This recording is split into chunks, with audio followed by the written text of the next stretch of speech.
from the Metropolitan Water District and selling it to the purveyors, the cities, the private water boards. That's their main responsibility. And what happens with too many times with government is there's this thing where, you know what, we're too comfortable here, let's start branching out and doing something else. Let's start putting in recycled water programs without having customers available. Let's start taking over the water replenishment. We have a water replenishment district that's tasked with doing this legally through the state, but yet Central Basin wants to take that over. And there really is no justification. If Central Basin is saying that the water replenishment district isn't doing it, well then this is something that our state legislators need to get involved in and tell the water district that this is what they need to be doing and make some changes there. Central Basin needs to focus on what they're there for. So if people vote for you, what are they going to get out of their? What are they going to get if Jay Gray gets elected to the water board? Well, as opposed to the way it is now. One, they're going to get somebody on the board that isn't winding down their career, and somebody that knows who the cities that they represent, somebody that's there for the people. And that's what they're going to get right off the bat. Somebody that's going to stand up for them, and when the contracts come up and the contracts are going to political allies, is going to speak out and make a lot of noise and get the newspaper's attention, get the residents' attention, and hopefully get that overturned instead of just sitting there and saying, you know what, I'm at the end of my career, I'm just going to let it happen because I don't want to make any waves.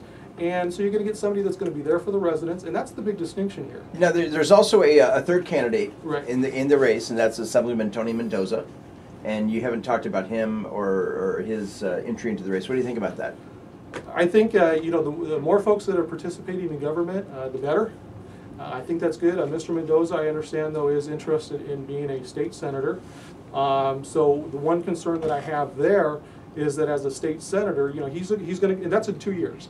So basically, he would, if he were to win, for example, this election as the water board, he would have to leave his seat. He would have to resign from his seat because this is a 4-year seat to take his position if he were to win the state legislature as well.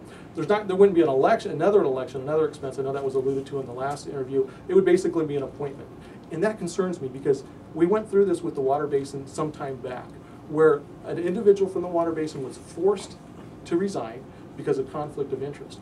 There was an appointment made, but according to the LA Times articles, what happened was in this appointment is the information was put in some obscure little newspaper, and I don't know what the newspaper was or how obscure, but it put it in a little newspaper.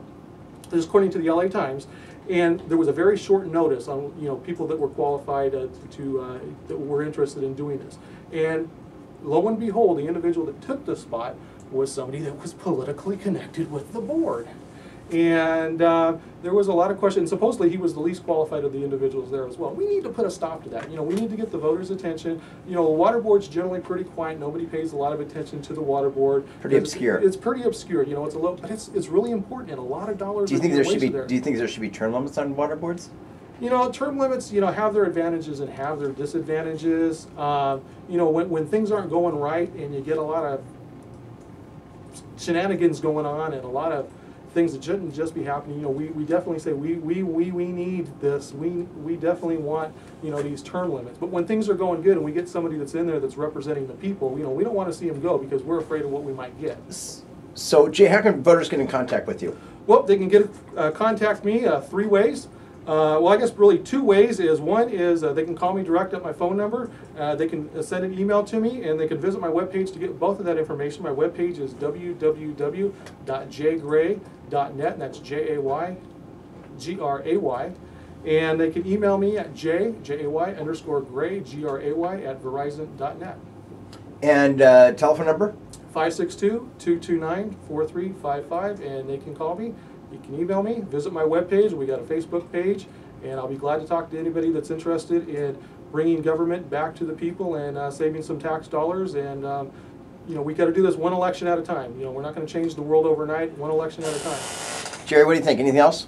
No, I think we covered it all. Jerry, thank you so much for coming. Thank you, Randy. Thank you, Jerry. I appreciate it. All right. Thank you. Thank you so much. Thank you. Where have I met you before? I've been down at